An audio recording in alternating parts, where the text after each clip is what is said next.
This podcast is powered by Audiohaus Dublin.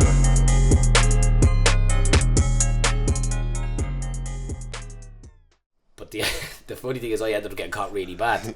So for years of doing this I got in trouble, and it's if you Google it, it's crazy. Just Google like Sean Bryan conk, and I think it was the first ever Irish graffiti artist to go to the High Court. So so I'm kind of, again I was like, yes, my job is done. Fuck you, right? I have all this. Wait till you see how famous I'm gonna be, right?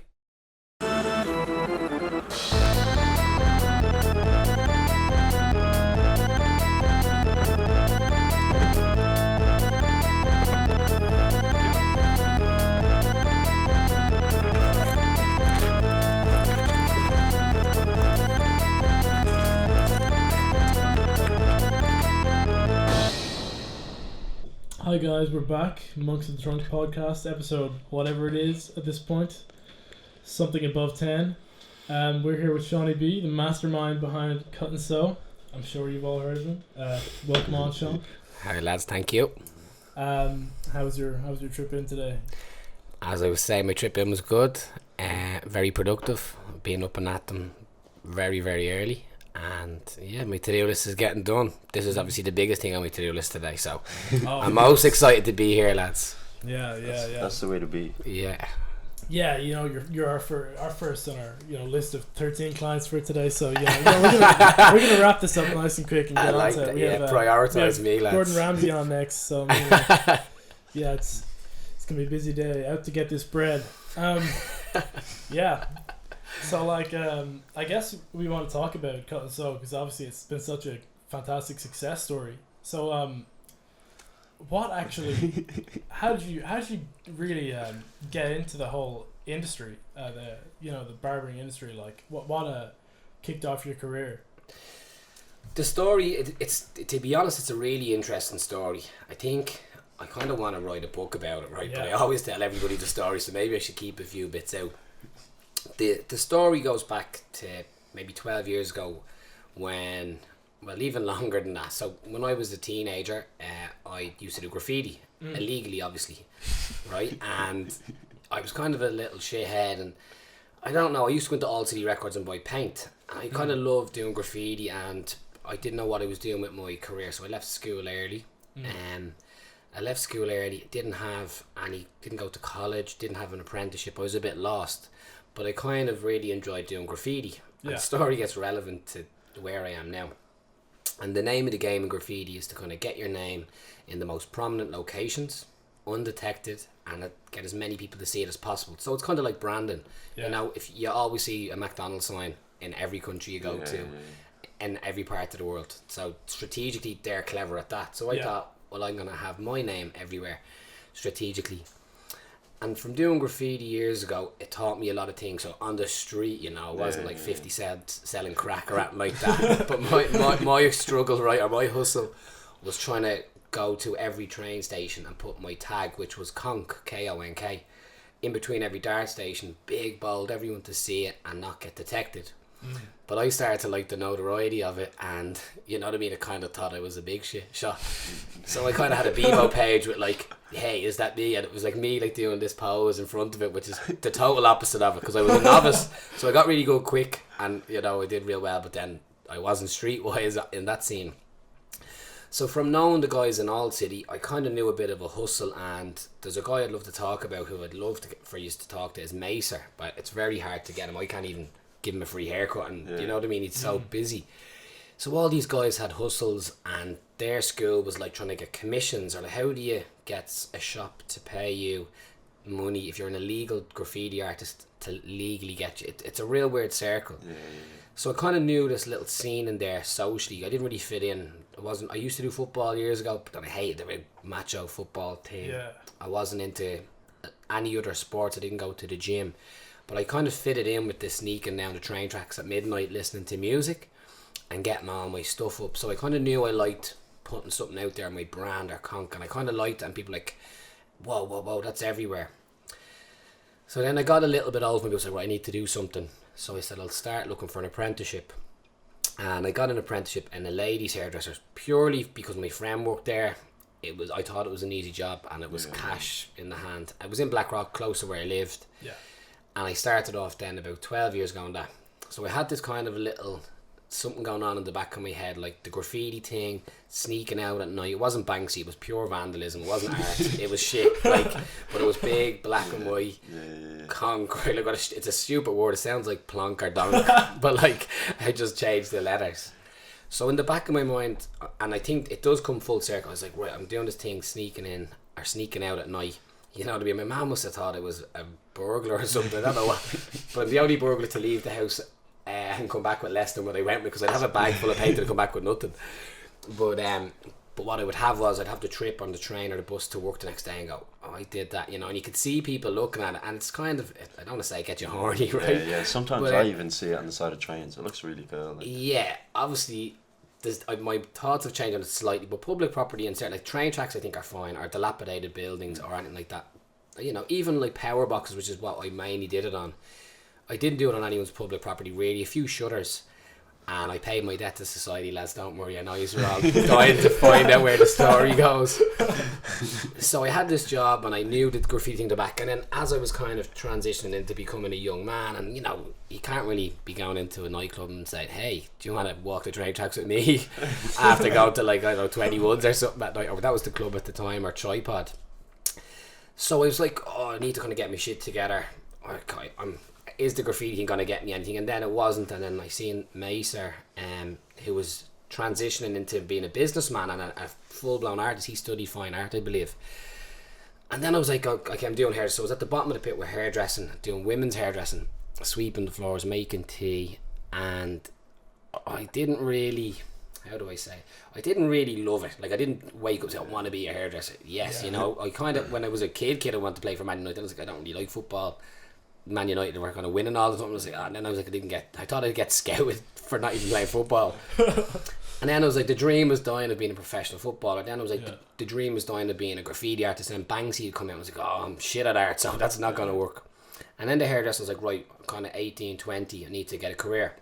And then I had various girlfriends over the years, and they were a bit like, oh, you're a bit old to be fucking going out sneaking and doing it. But I like doing it, you know. It was me by myself or one or two mates, and it's so fun sneaking out at night at 2 a.m. with a bag of paint and just doing something that shouldn't be there and not getting caught.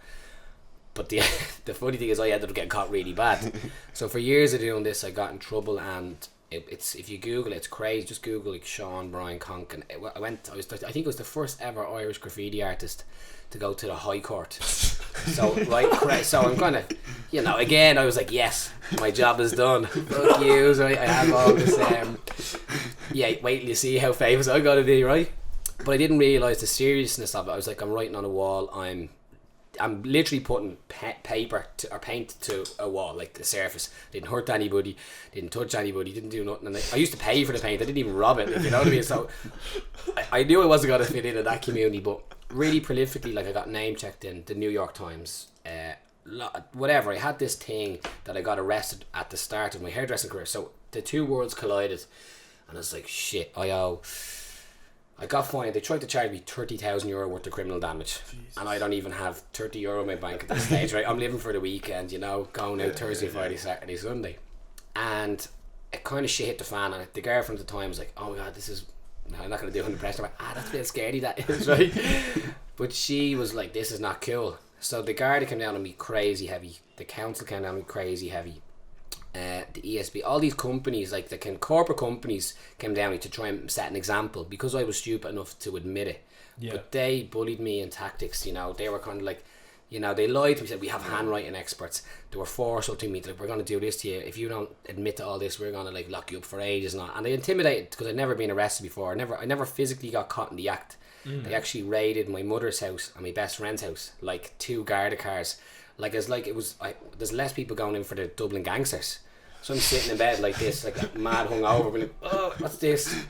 You know, 4 policemen coming into one house, 4 into the other, and then it was pandemonium. So I was like, boss, I won't be in today to cut and wash hair or whatever, right?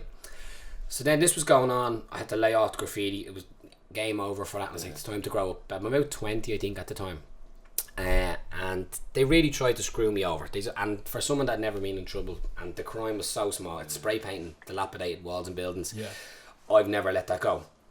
So hairdressing got taken off. The graffiti went to the side. That dream died. Then I tried to pursue it, and I was like, God, I worked in various hairdressers for a few years and got quite good at people skills. And I knew I kind of had a knack with people. I think in working with people, you either have it or you don't, or you can either do it or you can't. And I blossomed, I think, in that. Yeah. And then I was like, God, I don't really want to be kind of doing women's hair, and I don't want to talk about like Coronation Street all day or Emmerdale and listen to girls go on about their boyfriends. I got into it to try and meet women, and but the ironic thing is they kind of think you're gay if you're a hairdresser back in the day. So I was like, right, maybe I'll stick to doing like lads' hair. So I didn't have a couple of brothers. I still have 5 brothers. So I did their hair, and then like terribly for a few years, and then started to do friends' hairs to the best of my ability. And I just much prefer the banter. Now, as I said, I don't like talking about football or the fighting and all. Like, I like just talking about banter, right? Or just any else shit. Movies especially, or I love TV programmes. But then I was like, right, I've no money again, right? No backing, finished school in 3rd year, no qualifications, did hairdressing, nearly got locked up got a 2-year suspended sentence. So I went to the High Courts. The fine was dropped to €12,000. There's we could go on for hours, but loads of people reached out and helped me. There was an art show set up called Art Raid on YouTube. It's a minute clip. It looks like, if you YouTube Art Raid Dublin, it comes up like 50 artists all over Ireland. Yeah. Jonathan Rhys-Myers, the actor, even he did a painting. You buy a ticket, you go into a studio. Everyone has to stand behind a yellow line. You can't touch anything, and an alarm goes off at a random time, and you can get to rob one piece of art. So you walk around this boozy, suave, kind of like, or that's the right word, having champagne or drinks, and when an alarm goes off, everyone gets to rob a piece of art. So they did that, and all the ticket money went to help me, because it was insane that they tried to imprison me for graffiti. Yeah. So anyways, I got 2-year suspended sentence, maximum community service, which is like 240 hours, which is like a Monday every Monday for a year in the Vincent de Paul. It's like, it's hell, right? So every Monday you have to go into the Vincent de Paul, which I actually liked. And you're in there with actual criminals, like credit card fraudsters, guys that are like in there for assault and battery, and you're sitting there. And like when you see the charity shop trucks, you're just emptying bags of clothes into a big warehouse and sorting through piles of shit. It was tough, so I learnt my lesson. And then that brings us back up to the not wanting to do women's hair. And then from knowing the guys in Old City and the graffiti community, a lot of them kind of thought, I'd like to think, some of them didn't like me. They're like, this lad's an idiot. You never meant to talk about that you do it. Yeah. But I just didn't know. Again, so I was naive. Yeah. I didn't know, but I loved the notoriety. I felt like, the General Martin Cahill when it came out of the court like this, this graffiti vandal. But I'm like the softest kid ever. I just felt like, fuck you, you know what I mean? Like, the Sunday World thing, I thought that's what I was, but it wasn't. The reality, I was like cacking myself, thinking I'm going to be gang raped in prison, so I wasn't too excited really behind it all. And then, right, what did we do? So I was like, my friend Josh Gordon, who is crazy successful, another Irish guy who helped me. There's a few Irish guys along the way. There's Macer, Josh Gordon, and these are all graffiti artists, and it's kind of funny how the 5 people in my hand that do it are all crazy successful. So Josh set up a clothing company called Fucking Filthy. Josh used to be a Bebo stunner Instagram, or before he was a Bebo stunner, right? I was like, and he had a mullet and real cute lad, and all the women used to love him, and he was real popular. But he was great online, and he's younger than me. So when he set up a clothing, he was the first guy to kind of do printed t-shirts and get he had like that girl CC Kavanagh and a few DJs, and I forgot a few other girls like taking photos of them. This is like 10 years ago or 8 years ago when no one really did. Before anyone did it, really. Before anyone did it, and I was like, wow, this guy's clever. And he DJ'd before anyone really did it, kind of cool, and got tattooed. He was just ahead of his time. So I kind of was like, God, how was this guy setting up his own clothing company from his bedroom, from his laptop, without even having funding? So I got inspired by him. A mutual friend of mine was like, God, man, I'd love to. He was a designer, Dan, and obviously I was doing haircuts, so I was starting to do a lot of house calls, and I was like, I'd love to have my own little place. I don't care how bad it is, we could call it our own, like anyone's dream. I'm not going to say like Steve Jobs' Apple, like in his garage, but you know what I mean. I was like, I just would love to not cut hair in a kitchen, which is what I did for years, and just have my own thing, like monks in a trunk. It's empowering to do something. You have already taken a step years ahead of me. So we're about 24, 25. This is obviously moving on a few years from the hairdressing. And after 5 years doing women's hairdressing, like, it's done. And then knowing the guys in Old City, when Josh did his pop-up shop, it was fucking filthy. Yeah. It was a huge success. It was so cool. He transformed a basement, which is still now the Cut&Sew in Temple Bar. He painted all the walls. He hired a mirror. He put speakers in. He got in touch with Red Bull. They gave him a little fridge. It was to me, it's mind blowing, because even now at 31, I only now know how to do something. It's like to call up a drinks company. Like, we have 5 lamps who are brilliant. They would drop us in crates, and it's top quality. Or if I need Puma to do something, or Dyson sponsor, I have huge brands sending me stuff regularly now. But back then it was hard. Even I'm in the shop sometimes, and I remember when you got the new Dyson hair dryers, and I was like, holy shit, how come every single seat has one? You know? Yeah, and you know how much they are. Fucking, they're ridiculously expensive, like. But they're ridiculously good and premium. Yeah. You know what I mean? But no, so then Cut&Sew, I was like, I spoke to the owner and I was like, look, if there's nothing I can do, like, I used to help out in the shop, and like I was doing commissions. I had a few, because of my people skills, I got a few graffiti commissions with like Spar, and they were all shit, to be honest. Like like nightclubs got me to paint like stuff in their DJ boots and all. They were the best that I could do, and I did canvases, and people were like, oh, you're really good. But to the average Joe, it was good, but compared to actual artists, like, you see the subset lads now, like, it's lifelike stuff. They have an event today, I think. They have an event today, yeah. It'll obviously be too late now down in the Point, which it'd say it'd be great, but I'm again working till 9 o'clock. So I was still kind of hustling, and I knew using my people skills to try and make money in the art graffiti world. But then I was like, oh, and I think by having my personality, a good personality, I spoke to Olin, and I was like, you know, can I do a pop-up shop maybe on a Saturday? Come in and do a few haircuts, I'll sweep it up. And he was like, yeah, man, like, he didn't approach it. It was a thought, you know, in passing. I just said, yeah, this would be really good. And I could just have somewhere on a Saturday, like, come in, have a little iPod or whatever, a speaker. He had all his excess records down there, turntables, and stock full of paint, and it looked kind of rustic, and it was just literally, the photo was in my office. I sellotape it to the wall. It's the only photo I have in my whole office, so when I look back I can see how far I've come. And it's regularly, I put it on Instagram, and it's literally a mirror I took from my mum's hallway. It's a chair that was actually just left in Old City, and I just had what I do, like a gown, my scissors, and a little mirror. It's so basic, and that was the start of Cut&Sew. So Dan, who, me and him, he used to design stuff and designed the first Cut&Sew logo. He wanted to do t-shirts and I wanted to do haircuts, so I was going to do haircuts and he was going to sew clothes. So Cut&Sew was kind of what we came to, I think. Wow. And he just didn't go through with it, so I did it, and he never knew how big it was going to be. I think now that it is a clothing company, brand, world renowned, award winning, like, I'm, you know, it's a brand, it's huge, it's the biggest and best in Ireland by far, I believe, and we're on par with the best in Europe. And Cut&Sew began, and it was shabby, it was shanty, but you know what, it's mad. Every week, the first 20 quid I made, and for you young men, or that, for anyone that makes their first money when they do something, or their first upload on your podcast, first, the power of having someone come back, or maybe if you value 100 listeners, then it's 200, then it's 400, or it's, for me, it was one customer, then it was 2, then it's, you know, and then it was one chair, and it just kind of snowballed into what it is today. And that takes us up to the start of Cut&Sew, you know, back in, was it 2014? So, well, 2013 really, so 5 years ago. That's insane, but in 5 years you've built such an empire, really. Yeah, I mean, I think I tried to build or make somewhere that I wanted to go. I know from you guys, I don't know what, from all of you, it's, when you go into a barbershop, all the things I hated, I wanted to not have.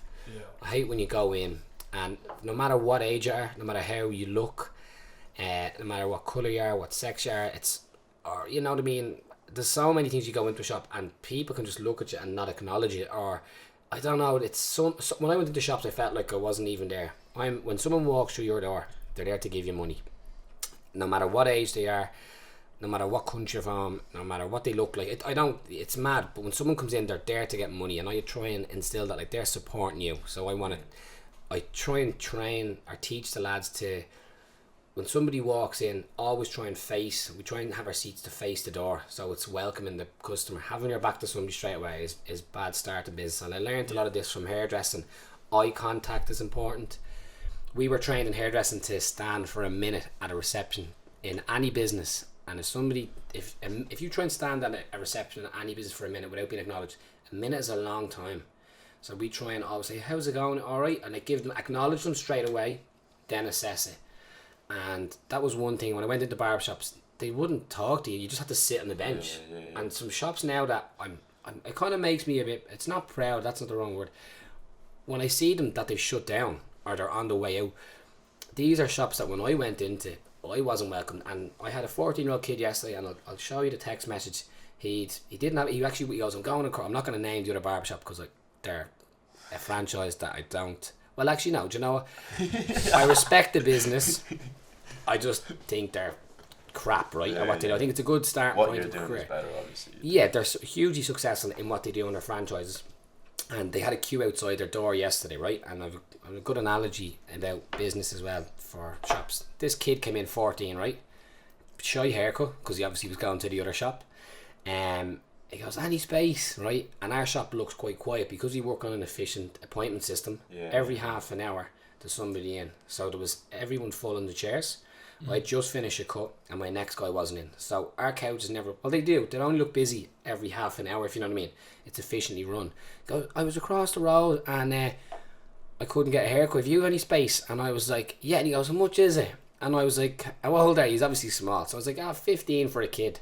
He goes, I only have 14. And I was like, 14? And he goes, where? Why? He goes, I was going across the way. I was like, oh, so you came to us second. I was like, tell you what, I'll look after you, right? Looked after him 14, and he messaged me and I sold the business to this kid 14. I was like, do you not think this is cool? And he was like, yeah, it's way better than across the way. They don't speak to me over there. I don't know why I'm doing that accent. And I was like, he's like, yeah, mister, me, like a big snotty nose kid. He did have a snotty nose. And I was like, what do you think of this place? Is it good? And he said, do you own it, mister? I was like, yeah, right. I was bigging up, and I was like, where do you go on holidays? I was teeing up. He goes, Spain, France, Galway. I was like, okay. I was like, so you haven't flown business class, right? I was like, have you heard of first class? Like, oh yeah, it looks deadly. I was saying to him, well, like, this is like first class. He's like, what do you mean? I was like, do you know when you go on holidays on a Ryanair airplane? He's like, yeah. He goes, it's shy. I was like, I know. I was like, that's economy, right?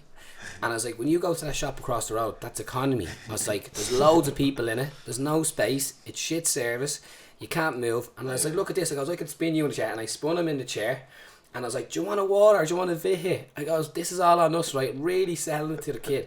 He's like, I don't have enough money. It's like, it's free. You're in first class, right? So the little kid was sitting there just drooling like, I gave him a vit. Gave him a haircut. And I started talking to him. I was like, so where are you from? What school? He goes to Michael's or Blackrock. And he was 14. His name's Michael. And I was like, how's that looking for you? Like, and I give the same experience to everybody. And I was explaining to him, I was like, they probably make more money across the road from us. I guarantee it, you know, because it's just like a sheep shearing. Economy of scale, like. Yeah, it's just like next. Yeah. But I shook his hand, gave him a little fist pump, right, and explained to him that like this is what we do, and like I was like, listen to the music. Now there was gangster rap on, so you know you could come in and say fuck you bitch and all this. But the little kid was sitting there with like young professionals, a load of space, having his vit, got an amazing haircut. And I explained to him the difference between premium and like economy, or premium and economy services. And like I fly Ryanair, it's a great thing, but I'd much prefer to be business or first class. And he was like, wow. And he messaged me last night at 10:30, and it was that's made. I only checked it this morning because it made my day. And I texted him saying, good man, see you. And I at the end I was like, and he actually tipped me 50 cents, so he had 14.50 in his pocket, right? But I was like, and I took the tip as well because. It's not. I never take tips. And I was like, thanks very much, because he wanted to do it. Yeah. And I said, you better. Goes, I'd nearly give it to. I goes, if I gave you this for free, would you come back? He's like, I'm coming back. And he goes, and take it. And he had 2 fivers, a €2, 2 ones, and a 50 cent. So I genuinely knew like the money. I don't know if it could be in his or his parents. I was like, now come back. I was like, it's €15. I was like, it's much better than 14 across the way. The truth is we probably don't have space. I just squeezed them in. As we were actually fully booked.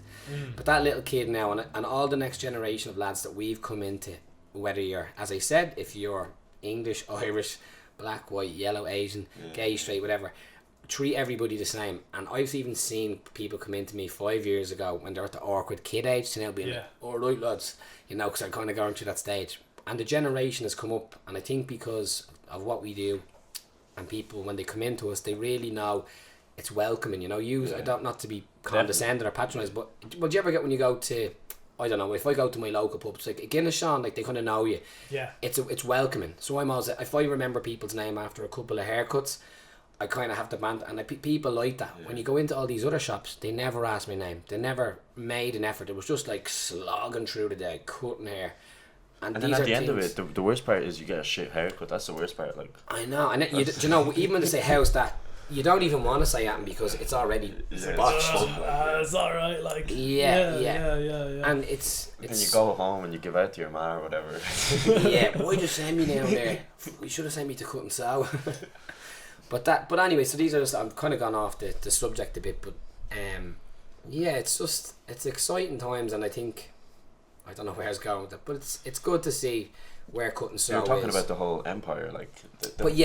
So even from the first days of people coming in, when I made the first €20, it was like a light bulb moment, and we did a documentary with the collective Dublin lads, and it made me really recap. Was it not just a documentary? Not just a barbershop. Not just a barbershop. Yeah, and my friend Mark, he's kind of a visionary, and like he's seen it, and he's a businessman. He's seen it as a business opportunity to do his first feature documentary. And I watched it. It was really good. It's so good. The lads, they went above and beyond, and Ken Adams, and they now have a team. But the two lads put in crazy amount of hours of work for themselves, but also for me as mates and brothers, to showcase. You know, I felt like it was a bit. I am the face of the brand, but I wanted it to be a little bit less about me. But then I suppose if you take away the founder or Shawnee from it, I think it mightn't have had the same charm.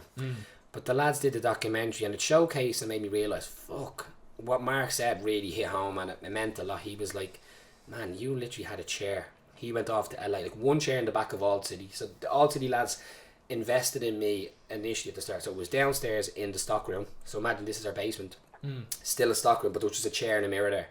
Then Olin, who's the owner, who I'm extremely grateful for, he put money into the whole building, and he built me like a unit upstairs. You can still kind of see it at the back of All City. You can still see the tiles, but he invested in me, and he's a good businessman. And one chair upstairs became 2 in 6 months, and we were a problem. We had too many people coming into his shop, and I was like, I didn't ever want to have an employee. So 3 to 6 months in, it was hell. It was like, oh my god, I was booked up 2 weeks in advance. Yeah. And people are like stressing me, and you know, it was the only person to have done appointments in Dublin at that time for a barbershop. Yeah. And that's when, I don't know, people are like, fuck, what is this? And then I got an Instagram. I think that the reason why we have so many followers, now there's people have way more than us now, but you know, they're a different generation, they're the younger guys, but at the start we were at the forefront. I think right time, right place, good business model, and honest. I didn't really want to be a barber. The thing is, you didn't want to make a lot of money. You actually wanted to make a change. That's the difference. Well, no, I wanted to make money for myself. I did too, right? I didn't want to move. I wanted to just support myself financially. And when I had this little thing going, I was like, this is cool. I have a little space in Temple Bar in a fucking cool shop, All City, where I used to buy spray paint. Because Olin obviously helped me out with, like, when I got in trouble and got the fine, and built a big thing around the community. And that's the hustle of that community. If you want to be a part of it, they welcome you with open arms. And then it was time to, like, man, we need to expand on this. So he then said, you know what? I was like, can I have the basement? The whole base. He's like, man, you won't do good. He's like, no basement shop work. I was like, if the Waldorf can work, which is where I used to go, it's the finest barbershop in Ireland, I think, apart from us, right? It's on Westmoreland Street. It's 80 years old. Downstairs you can wear like the old like doctor jackets, white jackets. It's all like the swing music, and you go in and they use all authentic old materials. It's an experience, and I would advise if you're going to get a shave, not yet because you lads haven't hit puberty yet. I'm only messing. But if you're going in for an experience, or get your dad a voucher for it, like they're great. If they come into us, they might be like, fuck you, bitch. Or they, you know, they're only joking. But you go into the Waldorf and it's experience. And I said, hang on there, if these are a basement shop that none of my mates know about, and they have 6 barbers, and it's a tiny little doorway on Westmoreland, you go past every place, in between Carol's and KFC. I know both of them real well, but the shop, I was like, I can make this work. So I slaved away, like I because before I was a hairdresser, I did 2 years as an apprentice carpenter, so I wasn't scratching my hole when I left school. I did building work for 2 years, from 16 to 18, but I tore down the place. I took all the rubbish out. I helped the carpenter. I built some of the units. I slaved away for about 6 months with every penny I had. You notice someone says when they really go through the struggle. Yeah. I didn't really know it was a struggle. I just knew, okay, this week I used to work 5 days a week upstairs in Altay with the one chair, and I'd make say 400, 500 quid, and I'd go and buy a box of tiles for like 200 quid and say, right, that's the tiles for downstairs. Then next week I'd say, right, I'd ring a carpenter and say, how much is it going to cost me to get the counters built? He'd say 500 quid. So right, give me 2 weeks. I'd work 5, get him in, and every week I'd buy something and buy something and buy something and buy something, up until the point where I painted it myself. I did loads of stuff myself. Then I had to buy the chairs, so I had to save, and I'd buy a chair 1 month, another chair 1 month, and then 6 months came of working crazy hard, not going out. Girlfriend at the time probably didn't even see me for most of it. Maybe that's why we're not together anymore. And then it was just like Cut&Sew was opening, and we went from one little chair downstairs, one chair upstairs, 2 chairs upstairs, then we jumped to 4 downstairs. So it was multiplying very quick.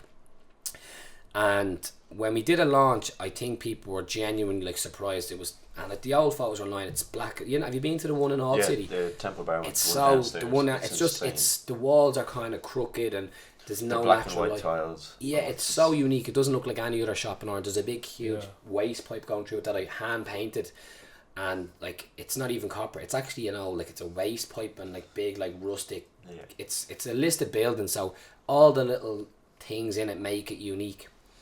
And then we opened it and, you know, registered the company. Obviously, is it a limited company? I can't. There's so many now. I don't know, but like but we obviously opened it up and we went all out. And then we had employees, and I was like, fuck me, this is crazy. But the clever thing, and any advice to people is, if you want to own a company or a brand, don't call it like Shawnee's, because if Shawnee's not there, people are gonna, you know. So I called it Cut&Sew for the reason of it being like for everybody, and not about me. So I need to go on holidays, so if I'm not there, people are like, where's Shawnee? But if it's Cut&Sew, when you bring people on below you, I think that's what even Wolfgang and Rob, and Aaron, Rob, and James, and there's, it feels like everybody's important, you know. Each and every one. You're only as good as the team beside you, and I always say, you don't work for me, you work with me.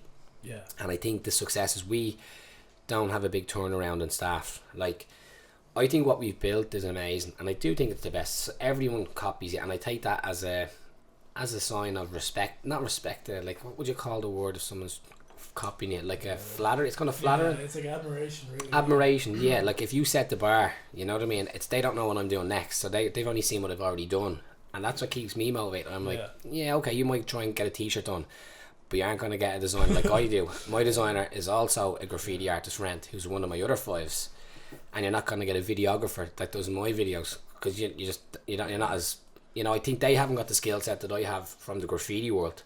When I was going out sneaking around finding these, and I never got caught physically doing it, so I always think I have a sharp mind. I know how to play certain things, like the location, play the system-ish, but not in a cocky way, in a confident way. And I'm like, well, nobody has prime locations, I don't think, like us. They might, there's 1 or 2 that are close, but not. Man, I think the one on Wellington Quay is just insane. It's this biggest shop front, strategically best placed shop in Ireland. The Liffey, 2 big huge windows. You know what I mean? There's a barber shop actually 2 doors down, and I don't even know what it's called. It's like John's Barber Shop or the Barber Shop, and it just it shows you. It shows the stark contrast. The contrast between the same location, ship branding, no Instagram. It just shows the level that, and it might come off wrong because there's actually a guy in there that actually wants to work for us, but he still works there. He's not from Ireland, so I think there's a communication barrier. And when you look at the 2 shops, like, he's got cheap chairs, he's got cheap picture frames, and he's using other people's images outside, whereas I try and buy and use the best and most expensive stuff we can, or the most premium materials. Like, I put a lot of thought into the photos in the shop, like the photo shoots of guys that come into the shop, and build a place to the best of my ability to do it, you know. And it's, when you look at the other shop, he's built that not for the love or not for, you know, the community. He's just built it as a business. Yeah. And that's why it's not doing it. It will survive and it will do, because it's like Centra, right? Centra's a very successful business. The lads are probably millionaires, fat bellies living on yachts somewhere. It's not really the cool place. You're not going to bring your girl to say, hey, let's go to Centra and have a coffee there and a chicken fillet roll. But if you say, maybe let's go to Fallon and Burn, like, oh gee, this is nice, this guy's got his shit together. So I'd like to think of us in contrast to the barbershop I'm not going to name is the big chain barbershop, which I think is like Centra. The lads are probably millionaires. Well, they are very successful. It does its job. You can get your chicken fillet roll, in and out, cheap haircuts. Whereas when you want something premium, nice, organic made, fresh stuff, you're going to go to your Fallon and Burn or something, or what's the other place, like Donnybrook Fair, somewhere a bit nicer and premium. Both equally, both good and successful, but there's two different types of people, you know. So, you know how I knew, well, how I first got exposed to Cut&Sew is really interesting, and I think that's why Cut&Sew is doing so well. It's word of mouth. That's the only organically thing. It's like, it's not, you don't know about it because it's cheap. You know about it because someone else recommended. Because it was one of my friend's cousin who used to go there, who recommended it to him. Then he recommended it to me. And then you just keep recommending to people. And that's how you just notice the exponential, like, branches and stuff. It's Do you insane. notice as well, when you get a haircut, or you maybe, a question I love in Dublin is, where does a good point? And everyone's like, or Grogan's does a nice Guinness. You don't want to recommend somewhere to the cheapest. You want to recommend somewhere to the best. And daily still, like, even with the following we have and the system we use, people want to recommend it to people. You might get 1 in 100 or 2 in 100 that it mightn't be for them. They don't want to listen to good music. You know, they want to listen to Light FM and sit there just going like. But I think our customer base, we set the prices for what we think we're worth. We set the mood for what we think works, and we do an appointment system, and everybody's welcome, but not everybody's going to fit. And I think the people that come into us are the real VIPs. Like, we get a few VIPs or celebs coming in, or sports stars, none of which I would care to name because they're just customers, and everyone's a VIP, but they come in because they like what's there. They like, we're quite good, again, from All City, which was a great musical hub. Like, our first speakers were what All City was playing, so that set the tone. And now, obviously, you go into the shop some days and you can hear Celine Dion, you'd hear Mad Shit or Cardi B on the lads. Bob Marley as well. Bob Marley. But generally, it's boiler room, you know. It's like good mixes from local artists, and we get so many Irish people coming through and supporting. The soundtrack is good, and I'm all about 100% Irish. Like, you'll never, well, if you see me in a Starbucks, snap me and shame me, but you'll never see me in a Starbucks. Because a lot of people want to support. Like, I employ loads of people now, and all Irish, and not, I don't mind if you're not from Ireland, but I'd like to support local and employ local. And then, because if somebody's going to support, say the new guy we've taken, Adam's an Irish guy, right? And so he has a family, he has a girlfriend, I hope he's a girlfriend, otherwise he's going to get him in trouble. He might have a chick on the side, but like, you know, if he wants to go out in the week and he's going to want to go to, you know, the cinema, he's going to want to go to a restaurant, to go to a pub, and I'd like to think he's going to like Irish pubs, Irish restaurants, and it's full circle. But he has obviously a following, so if his clients are coming to Adam because they like him, he's a local Irish lad and he's good, they'll support him. And I think that's what works. We don't advertise Barber Wanted in the window. You know, we try and handpick people that will represent the shop and fit in well. And you know what I mean? I think I'm friends with everyone on a personal level, which is what makes it a family-based barbershop. I don't think I'm a mini Hitler. That's why it's so welcoming. Like, it's just insane. And even what you were saying there was interesting. Jeez, I forgot it. Fuck. with the shop, well, how we support local. Yeah, the support local, and it's really interesting because even with college, when we always go to get coffee. Where do you go for coffee? We walk by, we go on 9th on Westmoreland Street. I don't know. It's Dublin Barista School. Okay. It's like one of them brands. But every time we walk by a Starbucks, and the Starbucks is nice and big and beautiful and all that stuff. Free Wi-Fi, charging points.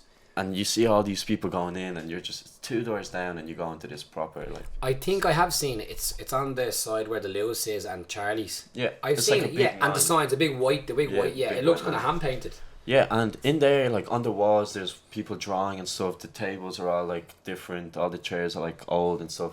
Music playing and just welcoming. It's similar to that whole. Yeah, I mean, we need this. If I think I might have to go back into my sneaking out at night at 1 o'clock in the morning with a balaclava and get rid of these Starbucks and Costas. Yeah. But like, you know what I mean, or any of these franchises. I mean, they're generally Irish people buying the franchise to make money. Yeah. But I mean, it's not like Dublin. Like, if you go to Temple Bar now, you know what I mean? There's not much Irish there left, and Yeah. it's mad to think that we have 2 shops there, Wellington Quay and that, and only for, I think we have, well, long may it last, we've signed leases that we can stay there.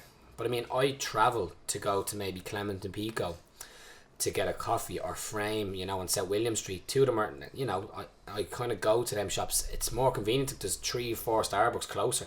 Yeah. But by going there, and it might be it's similar price, but they're generally, there is Irish staff. I'm not against anyone, but you see Irish faces and people that you recognise in the Irish shops and locals, and then it's like the whole going for a pint. The same way I go for a coffee, they're like, flat white, Sean, yeah, perfect, how's the shop, lovely, and come down, and you know they might give you a little discount, and when they come in the same way, they get like 5 lamps, or I'm plugging here, lads, or a vit or water, right? Yeah. But no, like when they come in, they notice us, and it's like, Sean, same again, and I like the community. Like when I do rounds, I have to do that. Well, I don't have to. I enjoy doing it, but I do it anyway. When I go into Starbucks, I know it's funny because they ask you your name, but they always spell it wrong or they don't give a shit. Whereas I'd much prefer to go in somewhere and they might say, "Oh, hey man, how's it going?" and mean it, as opposed to saying, "Yeah, Sean," and then spell it like John or something. You know what I mean? They don't give a shit. So I'm anti. They're trying to force that whole connect. Hey, but then don't give Wi-Fi out for free or something, or like it's contradicting itself. But don't get me wrong, I'm addicted to this is probably the longest I've gone without having my phone, lads. So you've done well. So be prepared for an upload on the way to work. But yeah, I think the message would be to try and support local. Like if we went from the Keys, I'm trying to think of the word. It's not gentrification. It's like, you know, when.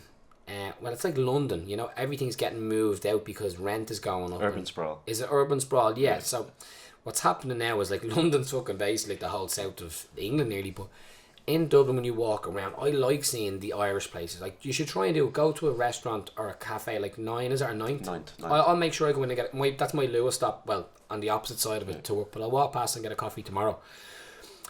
And like go in and support local, because that money. And students as well. That's the even better thing. Yeah, well, we do a student deal because you guys. Well, if you're students, you're like if you get looked after now, you can still come in and get a free beer or vit or water at a student rate.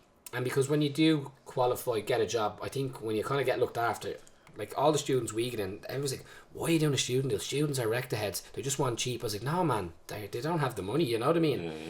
And it's a thing that we're actually undervaluing our student deal, and I'd love if you can get it out. I'll obviously drop in vouchers. I'm going to drop in I'll drop in free vouchers for you. Keep them for yourselves for the next 2 years, or you know, distribute them to whoever you want, or do a few giveaways. But it's the same way with the school kids. That school kid coming in, a schoolboy and a student the same as 15. But if he comes in and gets looked after, he's not going to want to change when he's getting premium. I've done it myself. I flew business class, not first class ever, Jesus. But when I did that experience, it ruined me. It made me want to always do business class if I could. And my mates are like, that's a waste of money.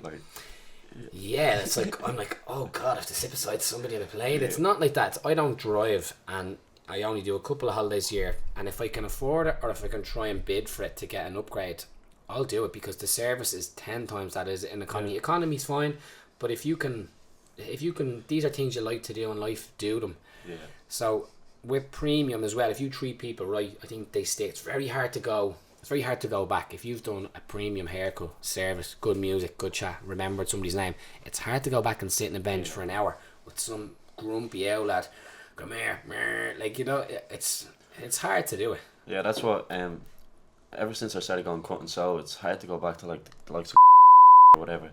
And the only thing is the only other person I go to is my mate, one of my mates, Adam Courtney, and that's just definitely pure support, like, you know. Yeah, good. And does he cut at home or does he work in a shop? At home. It's so sick what he has. It's like just a small little room. Yeah. And just one chair in it, a mirror, and that's it. And just his stuff in front of him, yeah. And it's like almost like that room was built to be a barber, little barber thing. And it's so cool. You walk in, you have a chat with him, you're looking in the mirror, having a chat with him. And then you see one of your other mates come in, about to get a haircut. It's like a social, that's what it's a social club or hub. You don't get that when you go to other barbershops, which I won't name. And it's just like, and no, there's no way, no, there's nothing wrong with other shops, but when... you want to build somewhere, like if you're going to do something, do it right. I learned the hard way. It's the same way if you're going to get someone to paint your house. I painted my house myself. What happens? The paintbrush drops. I get drops on the ceiling. There's a stain on the carpet. And I'm like, God, and it took me 4 times the amount of time, if you can afford it. So then if you can afford to get a painter in for 200 quid or 100 quid, if you pay a professional to do something, it'll be done 10 times better.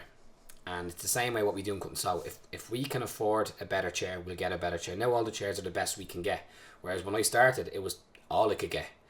And it's kind of empowering if I could empower somebody that's getting into business. Say, I'm not saying go out and try and buy it. If you buy a $3,000 chair, it doesn't make you a better barber. Yeah.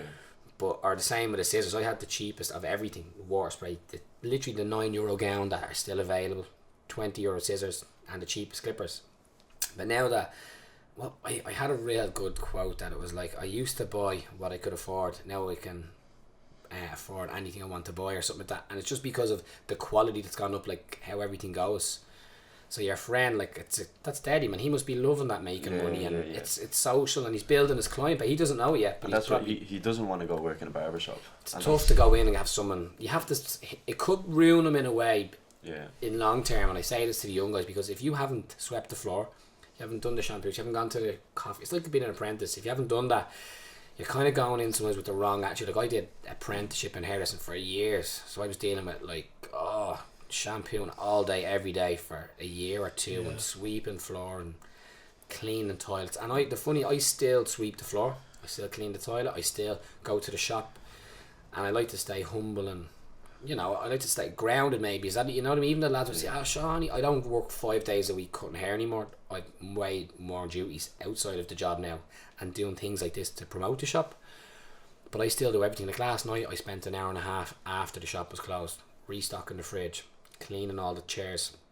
I cleaned the staff room, I emptied the bins, and like all the bins in the toilet staff, like just little things that I have to. I emptied out the towels, like, and I hung towels. These are things that people say, do that to the apprentice. Like, I don't mind getting my hands dirty, and I think the day that I stopped doing that is the day I stopped kind of being hungry, Does it feel like work? Yeah, it does and it doesn't. Like, for what it is, it's not really. It's socialising. But when the one bad person out of 10 comes in, or it's a bit demanding or awkward, then it's work. Yeah. So I work 1/10 of the time, I like to think. Yeah. And it's good. Like, I'm swanning around, like, meeting people. So when I go to Ninth Cafe, like, I'll be in there and I might say, hey man, what's up? I might have a business card, or I might say, couldn't pop into me, or I might say, nice haircut, where do you get a haircut? I'll chat up conversation. It's networking, really. I think that's like you guys. That's I think what we're doing. You are doing that. I know all the guests so far, so I like that. Jamie White, obviously being one of the biggest, lovely lad. He came into me for a haircut, invite me to the startup summit. Could make every Saturday we work. We didn't have cover. Yeah. And I'm like, I'm going to talk to you next year to show. And he's like, I want you to. Like, that guy's empowering. And I seen you guys in connected. I just went through it, and Darren Conway, he's gas.